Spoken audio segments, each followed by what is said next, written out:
Then I get outside and get in my car and I'm driving out to the store. My mind is skipping around and wondering how my life would have been different had I been born one day earlier. Then I'm thinking maybe it wouldn't have been different other than I would have asked that question yesterday.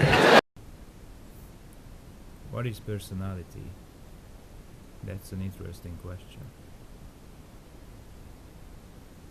Is it something irreducible? Is it something fundamental that biases our development from the very beginning, that influences the course of our development from our birth?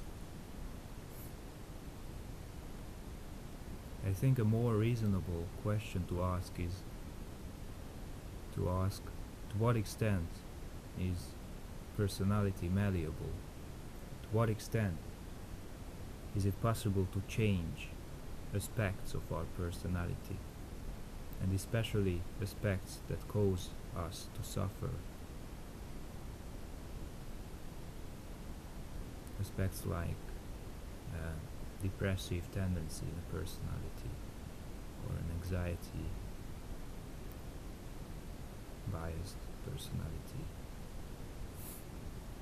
Because even if we say that personality is an irreducible phenomenon,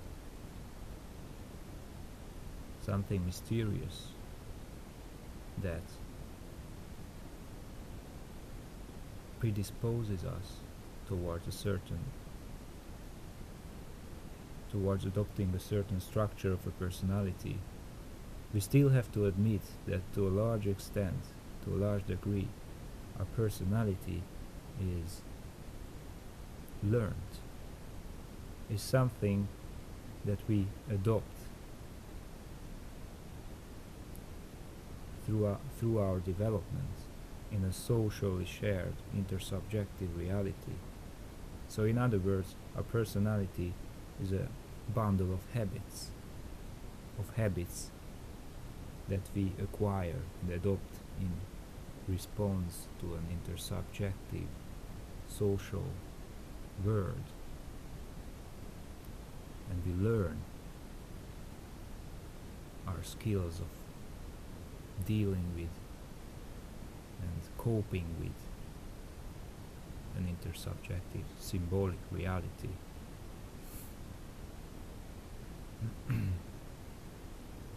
And our habits are basically neural circuits in our brains. They are patterns of pathways that are ductile, malleable, are open to change, and that's the point. If to a large extent we are nothing but a bundle of habits that we adopt in response to an intersubjective social, psychological world, so our personality is a psychological adaptation to a world, a social world, then it means that we can change our personality to a significant degree. We can overcome negative aspects in our personality. We can overcome issues, psychosomatic issues like anxiety, crippling anxiety, and crippling depression, and bad habits that obstruct the free circulation of our energies in our body, or in more concrete terms, the free circulation of blood in our body, the free circulation and the balanced circulation of hormones and things like that. So the point is that if we realize that we are a bundle of habits, and habits are malleable circuits in our brains,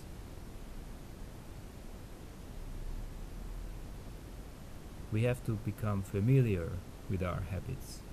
We have to recognize what habits we have are structured in a way in our brains that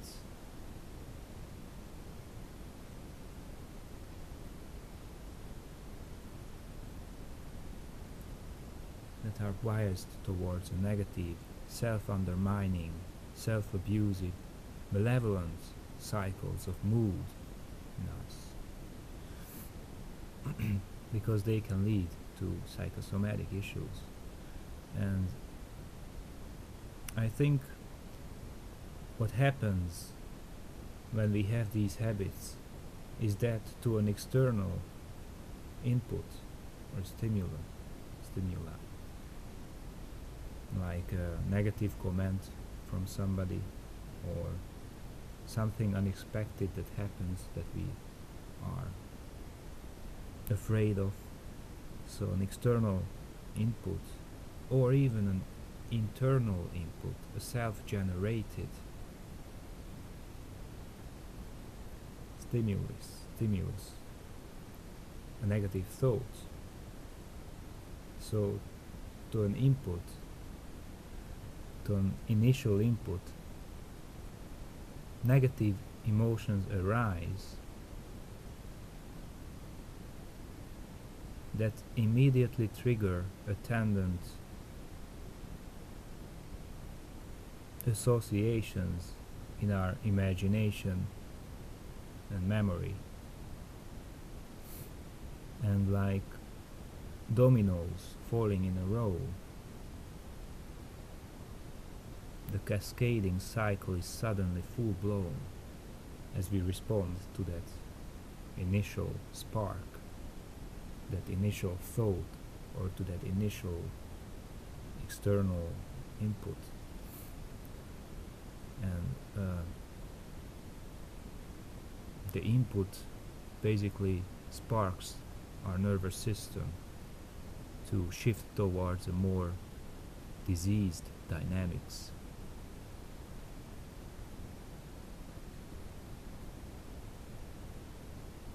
So there is a spreading activation that is activated by some source, some form of an input. And that's what happens. And what we need to become familiar with is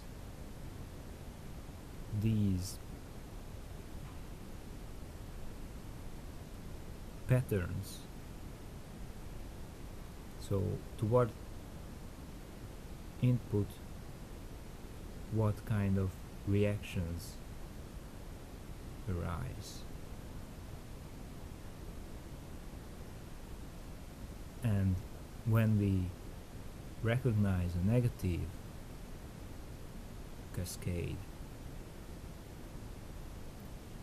that compromises our free and healthy being, we can start to try and change those structures in our brains. So the important point is to admit that we are not determined entirely by gene or fate as such, to be stuck in a particular structure of a personality. We are not bound like a yo-yo to its string. We can determine ourselves, our destiny,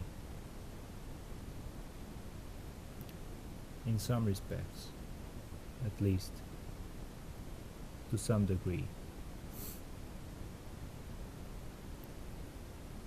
At the worst, we are strongly biased towards adopting a particular personality, a particular structure of a personality, especially during development in the face of social situations. But that doesn't mean that we are doomed.